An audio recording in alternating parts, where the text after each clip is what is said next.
फिर social world में स्वागत है।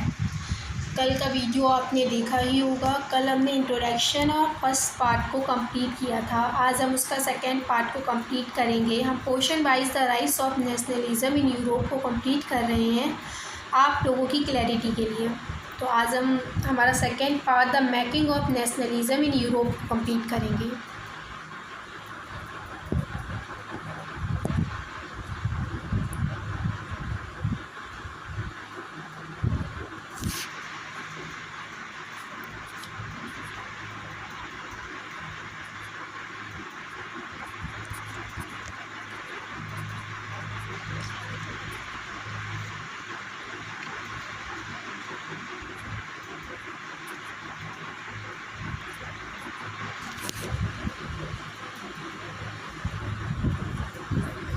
लेकिन the making of nationalism in Europe को स्टार्ट करने से पहले मैं आपको एक इम्पॉर्टेंट क्वेश्चन बताना चाहूँगी। कल तो मैंने आपको इम्पॉर्टेंट क्वेश्चन बता ही दिए थे, लेकिन एक क्वेश्चन मैं भूल गई थी, तो मैं आपको बताना दोबारा चाहूँगी कि हमने जो पढ़ा था यहाँ पे नेपोलियन जब लॉस हो गया था, तो वहाँ पे क्वेश्चन हमारा रह गया था कि ये पूछा जा सकता है कि ऐसा क्यों था कि फ्रेंच लोगों की लोकल पॉपुलेशन के जो रिएक्शंस थे वो मिक्स्ड हो गए थे। ये पूछा जा सकता है, या फिर ये भी पूछा जा सकता है जो वहाँ इनिशियली जो इंथुजियाज़म था वो हॉस्पिटलिटी में टर्न क्यों हो गया था। तो आपको ये 2 क्वेश्चन पता होने चाहिए। मेरे अनुसार तो आपको इसका आंसर पता ही होगा कि इंक्रीज टैक्सेशन था और hand to hand political freedom भी नहीं मिल रही थी सभी को, और इसमें कोई भी डाउट नहीं था कि नेपोलियन भी मोनार्च की तरह डेमोक्रेसी को डिस्ट्रॉय कर रहा था, बट उसके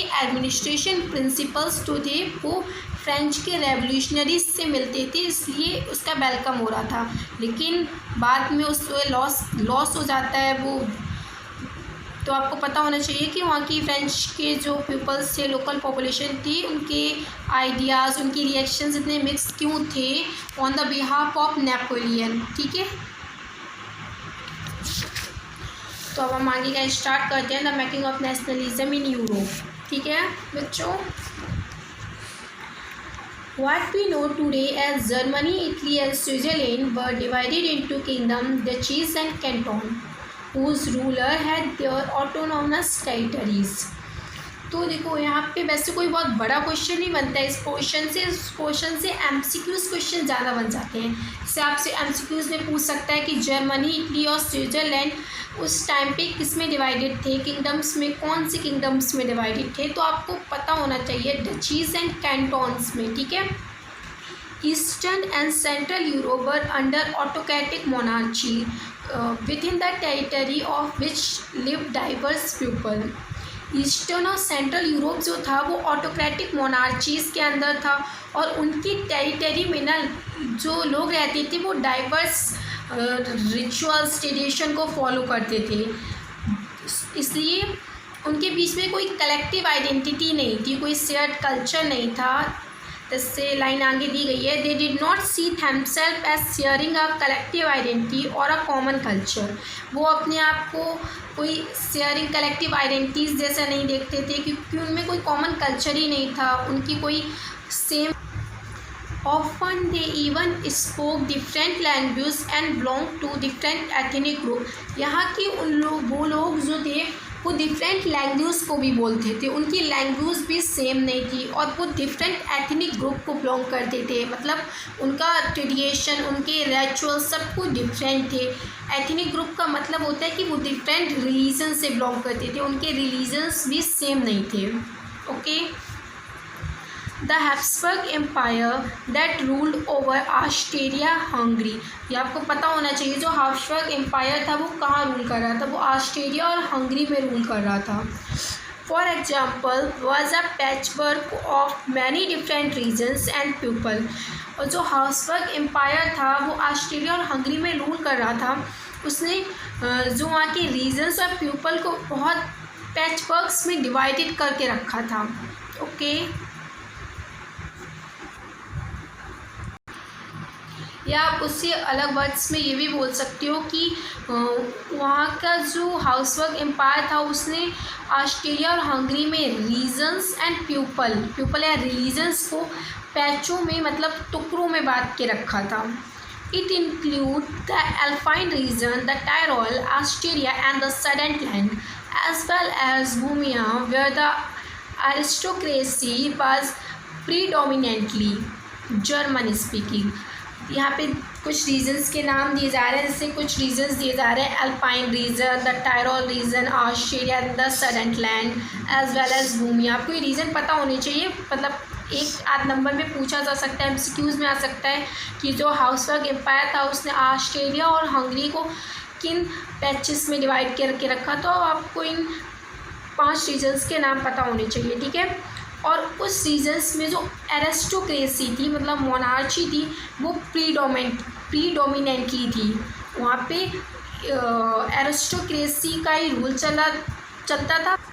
और जो वहाँ के एरिस्टोक्रेसी थे वो जर्मन स्पीकिंग बोलते थे, मतलब वहाँ प्रीडोमिनेंटली जर्मन स्पीकिंग, मतलब वो ज़्यादातर जर्मन बोलते थे. ओके.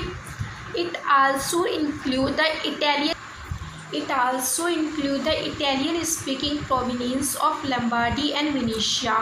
और वहाँ के कुछ प्रोविंस जैसे लम्बार्डी एंड वेनेशिया में इटालियन स्पीकिंग प्रोविंसेस भी थे, मतलब जो इटालियन बोलते थे. Okay. In Hungary half of the population spoke magyar, while the other half spoke a variety of dialects. मतलब हंगरी में आधी से ज़्यादा पॉपुलेशन जो थी वो magyar बोलती थी और जो अदर हाफ पॉपुलेशन थी वो वैरायटी ऑफ लैंग्वेज बोलती थी. मतलब जैसे हमारे इंडिया में भी बहुत सारी रीजन में डिफरेंट लैंग्वेज बोली जाती थी, जैसे हम लोग रीजनल लैंग्वेज भी बोलते हैं, वैसे वहाँ पे वही सिस्टम था. In Galicia the aristocracy spoke Polish. और इन ग्लेशिया में एरिस्टोक्रेसी जो थे वो पॉलिश लैंग्वेज को स्पोक करते थे, मतलब बोलते थे. जितना इम्पोर्टेंट था मैंने उतना आपको बता दिया है. इस क्वेश्चन से इतने ही क्वेश्चन पूछे जाते हैं, तो जो इम्पोर्टेंट है हम लोग वही कवर करते हुए अच्छे से चल रहे हैं. तो आप लोग मैंने जो भी क्वेश्चंस बताए हैं उनको याद रखना है, क्योंकि वो एमसीक्यूज़ के फॉर्म में पूछे जा सकते हैं. आप लोग ध्यान से याद रखना है और अपनी बुक्स पे अंडरलाइन करते हुए चलो बच्चों.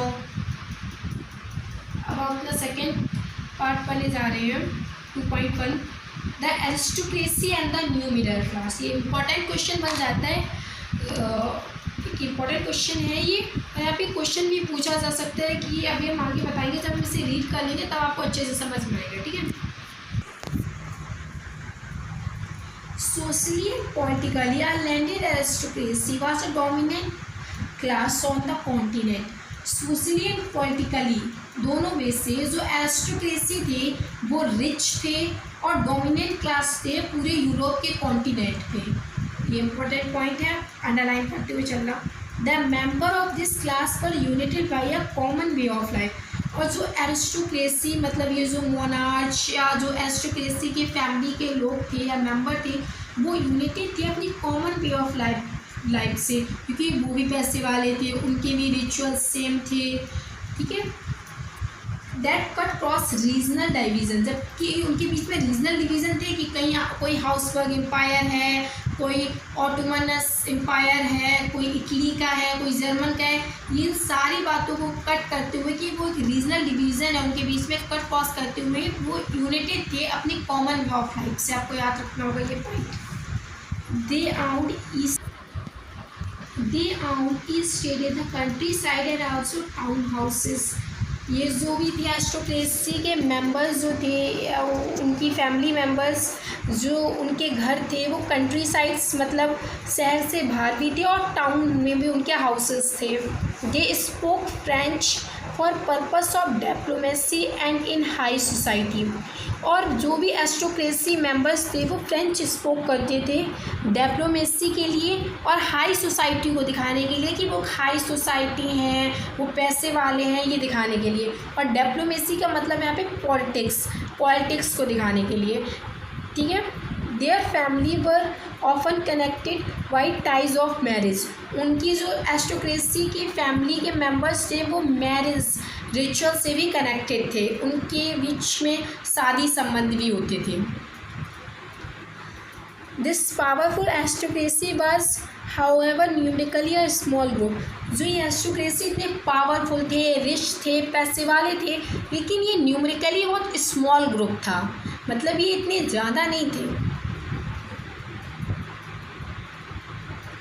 The majority of the population was made up of the peasantry. जबकि ये इतने पावरफुल थे, पैसे वाले थे, और जबकि न्यूमेरिकली स्मॉल थे, और जो सबसे ज़्यादा थे मेजॉरिटी में पॉपुलेशन वो थे पीजेंट। वो इतने पावरफुल भी नहीं थे, इतने रिच भी नहीं थे। To the west the bulk of the land was farmed by tenants and small owner. Europe के वेस्ट में जो बल्क ऑफ लैंड, मतलब लैंड में जो फार्म करते थे, मतलब खेती करते थे, वो टीनेंट्स थे और स्मॉल ओनर्स थे। Well, in Eastern and Central Europe, the pattern of land holding was characterized by vast estate which was cultivated by serfs.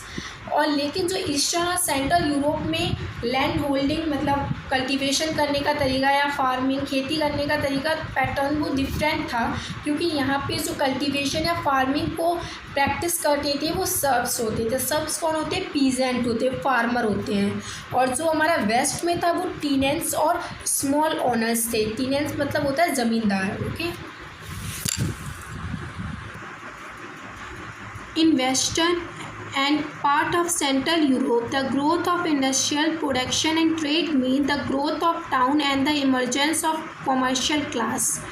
जो वेस्टर्न और हमारा सेंट्रल यूरोप था, उसमें इंडस्ट्री का ग्रोथ होना, मतलब इंडस्ट्री में डेवलपमेंट, उसका प्रोडक्शन बढ़ने का मतलब होता था कि वहाँ की ट्रेड, मतलब वहाँ का व्यापार बढ़ रहा है, व्यापार में ग्रोथ हो रही है, वहाँ का टाउन में जो व्यापार हो रहा है उसमें ग्रोथ हो रही है, और एक कॉमर्शियल क्लास का इमर्ज हो रहा है, मतलब एक कॉमर्शियल क्लास उभर रहा है वहाँ पे। हुज एग्जिस्ट, जिसे मिडिल क्लास भी बोलते हैं, हम लोगों ने क्लास 9 पे पढ़ा था ना कि मिडिल क्लास इमर्ज हुआ था, वही मिडिल क्लास की बात हो रही है यहाँ पे। Whose existence was based on the production for the mass market, और उनका इमर्जेंस, उनकी एग्जिस्टेंस प्रोडक्शन पे डिपेंड करती थी। Okay, industrialisation began in England in the second half of the 18th century. जो इंडस्ट्रियलाइजेशन था वो सबसे पहले इंग्लैंड में स्टार्ट हुआ था second half of 18th century में। Okay, what in the France and the part of German state it occurred only during the 19th century. और ये कुछ समय बाद फ्रांस और जर्मन स्टेट में भी इंडस्ट्री का डेवलपमेंट होने लगा था लेट 19th सेंचुरी तक। In its walk new social group came into being, a working class population and middle class made up of industrialists, businessmen, professionals। जो ये नया सोशल ग्रुप इमर्ज हो रहा था वो एक वर्किंग क्लास पॉपुलेशन था, जिसे हम मिडिल क्लास भी बोलते हैं। वो मिडिल क्लास इंडस्ट्रियलिस्ट, बिजनेसमैन और प्रोफेशनल बन रहा था। Okay, in central and eastern Europe these group were smaller in number till late 19th century. लेकिन सेंट्रल और ईस्टर्न यूरोप में जो मिडिल क्लास था, ये जो वर्किंग क्लास इमर्ज हो रहा था, इसका न्यूमेरिकली अभी कम लोग थे, ये ग्रुप अभी स्मॉल नंबर में था टिल 19th सेंचुरी तक। It was among the educated liberal middle class that idea of national unity following the abolition of aristocratic privilege gain popularity. जो मिडिल क्लास था, जो एजुकेटेड हो गया था, वो लिबरल मिडिल क्लास जिन्हें हम बोलने लगे थे, जो एरिस्टोक्रेसी, एब्सोल्यूट पावर के अगेंस्ट खड़े होने लगे थे, प्रिविलेज बाय बर्थ के अगेंस्ट खड़े होने लगे थे, उन्हें हम लोग लिबरल मिडिल क्लास बोलते हैं, जो एजुकेटेड हो गए थे। तो वो लोग किसकी बात कर रहे थे? वो नेशनल यूनिटी की बात कर रहे थे, और एरिस्टोक्रेसी, प्रिविलेज गेन पॉपुलैरिटी, इनके भी अगेंस्ट आ रहे थे। ओके, इतना बच्चों आपको समझ में आ गया होगा, तो अब हम आगे बढ़ते हैं। मेरे हिसाब से आपका जोश मीटर अच्छा ही होगा। आप सभी लोग, गर्मी बहुत है, पानी पीते रहिए, और प्लीज़ चैनल को सब्सक्राइब कीजिए, लाइक कीजिए एंड शेयर कीजिए। हमारा नेक्स्ट टॉपिक स्टार्ट होता है 2.2 what did liberal nationalism stand for. ऊपर जो मैंने आपको टॉपिक पढ़ाया था उसमें जो भी इंपॉर्टेंट क्वेश्चन थे मैंने बता ही दिए थे। आपसे क्वेश्चन पूछा जा सकता है एरिस्टोक्रेसी एक दूसरे से यूनाइटेड क्यों थे, उनकी क्या कॉमन वे ऑफ लाइफ थे। जो मैंने पॉइंट बताए हैं उनको याद रखना, उन पर अंडरलाइन कर लो। और जो वर्किंग क्लास इमर्ज हो रहा था, मिडिल क्लास इमर्ज हो रहा था, वो कौन कौन से प्रोफेशन में इंक्लूड था वो भी पता होना चाहिए आपको। और जो लिबरल मिडिल क्लास था वो किस आइडिया को बता रहा था, नेशनल यूनिटी को बता रहा था और किसके अगेंस्ट वो स्टैंड हो रहा था। वो एरिस्टोक्रेसी, प्रिविलेज एंड पॉपुलैरिटी के अगेंस्ट स्टार्ट हो रहा था। ये लाइन आपकी इंपॉर्टेंट है, आपको याद रखनी है। वो हम आगे चलते हैं। ये जो हम टॉपिक पढ़ रहे हैं ना, what day liberal nationalism stand for, इसमें एक क्वेश्चन है जो बहुत कॉमन में है। आप अपनी पीछे एनसीईआरटी के भी देख सकते हैं कि क्या बोलते हैं, पॉलिटिकली एंड इकोनॉमिकली स्पेयर बताओ लिबरल मिडिल क्लास के। आपको पता होना चाहिए उनके दोनों के, ये क्वेश्चन आपसे पूछा जा सकता है। तो आपको पॉलिटिकली और इकोनॉमिकली दोनों स्पेयर पता होने चाहिए लिबरल मिडिल क्लास के, कि वो पॉलिटिकल के बारे में क्या सोचते थे, पॉलिटिकल में क्या क्या चेंज लाते थे और इकोनॉमिकल में वो क्या क्या चेंज लाना चाहते थे। यही इंपॉर्टेंट क्वेश्चन है यहाँ पे, और इसी पे आपका पूरा टॉपिक ख़त्म हो जाएगा। इसमें जो जो इम्पोर्टेंट होगा मैं वही पढ़ाऊँगी, ज़्यादा नहीं। Ideas of national unity in early 19th century Europe were closely allied to the ideology of liberalism. National unity की बात की थी हमने, ऊपर ही पढ़ा था लिबरल मिडिल क्लास ने। तो अर्ली 19th सेंचुरी आते आते यूरोप पर क्लोजली अलाइड हो गया था किसकी आइडियोलॉजी, लिबरलिज्म की आइडियोलॉजी से बहुत ज़्यादा क्लोजली अलाइड था। लोग बहुत जुड़ रहे थे लिबरल मिडिल क्लास से। The term liberalism derives from the Latin. The term liberalism derives from the Latin root lever. Lever मतलब मीनिंग फ्री। ये आपको पता होना चाहिए। कभी बार एमसीक्यूज में पूछा जा सकता है कि वो कौन से वर्ड से लैटिन रूट से डेराइव था, जिसमें लेवर का मतलब होता है फ्री। ओके।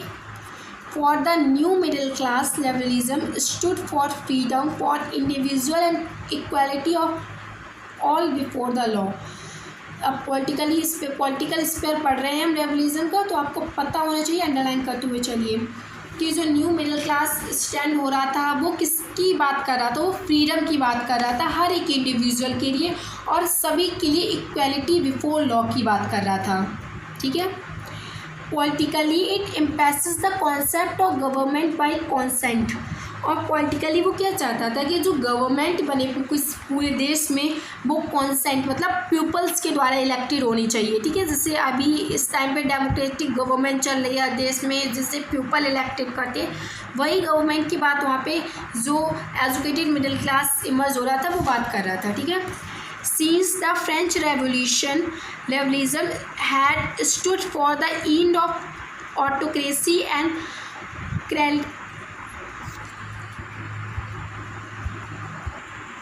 clerical privilege।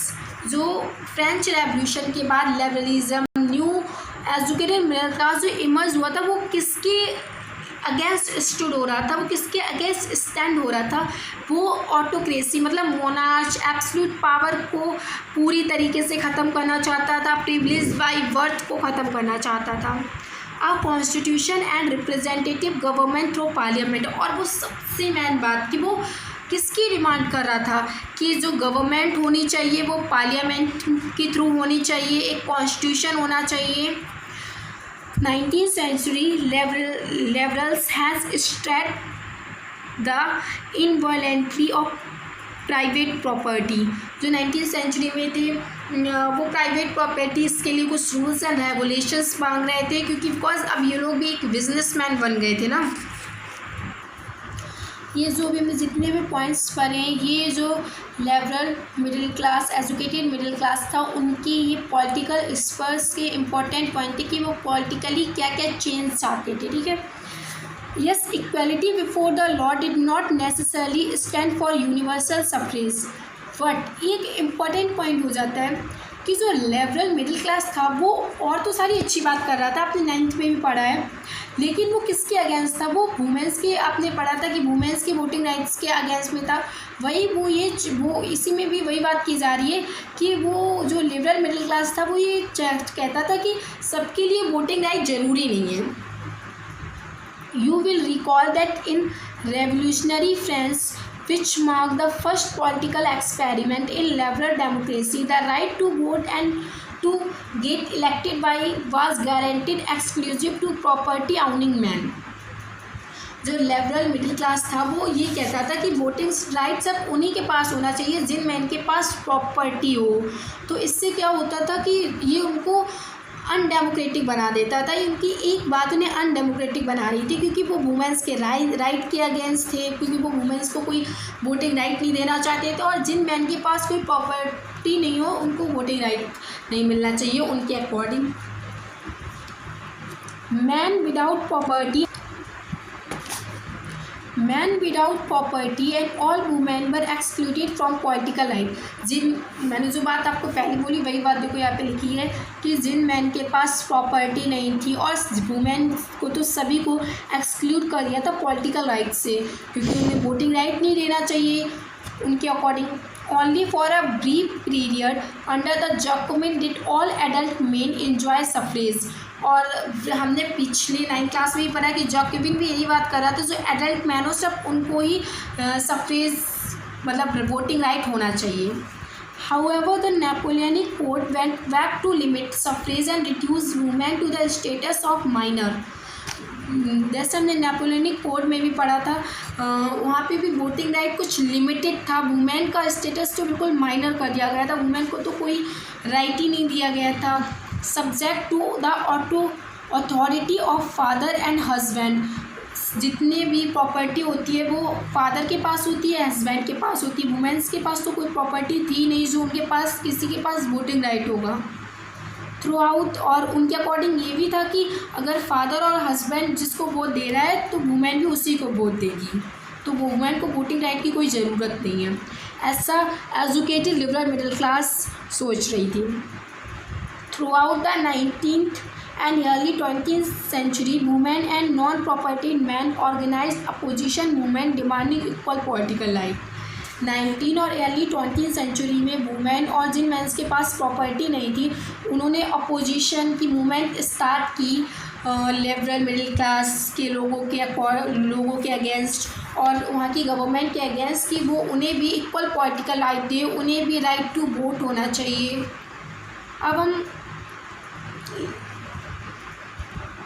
अब हम जो लिबरल मिडिल क्लास थे उनका इकोनॉमिक स्फीयर को रीड करने जा रहे हैं।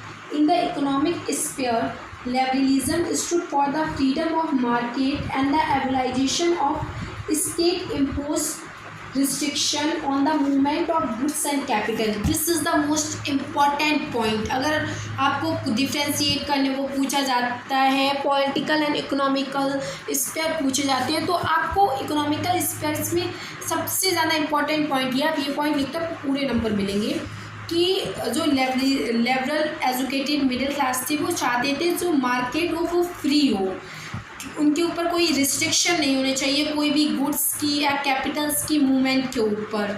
वो इसके अगेंस्ट स्टूड हो रहे थे। जितने भी जो वहाँ की गवर्नमेंट थी, वहाँ के ऑटोक्रेटिक मोनार्स थे, वो उनके ऊपर जो रिस्ट्रिक्शन लगा रहे थे वो सारे एबलाइज होने चाहिए, वो सारे हटाए जाने चाहिए।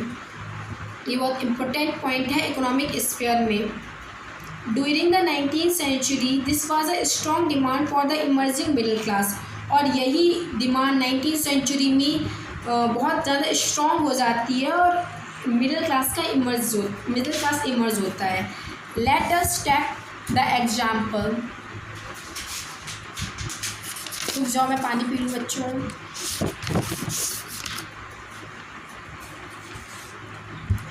चलो स्टार्ट करें।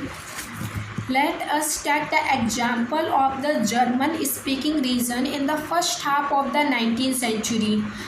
एक एग्जाम्पल दिया गया है कि जर्मन स्पीकिंग रीजन तो जो थे फर्स्ट हाफ 19th सेंचुरी में वो वहाँ पे भी मिडिल क्लास का इमर्जेंस होने लगा था। Napoleon administrative measures has created out of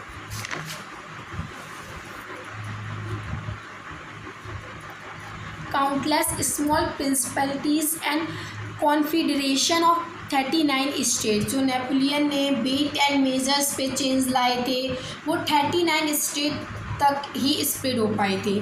each of this post its own currency and weight and measure. और जितनी भी बची स्टेट थी वहाँ पे अपनी एक करेंसी थी, अपने एक वेट एंड मेजर्स थे। A merchant travelling in 1833 from Hamburg and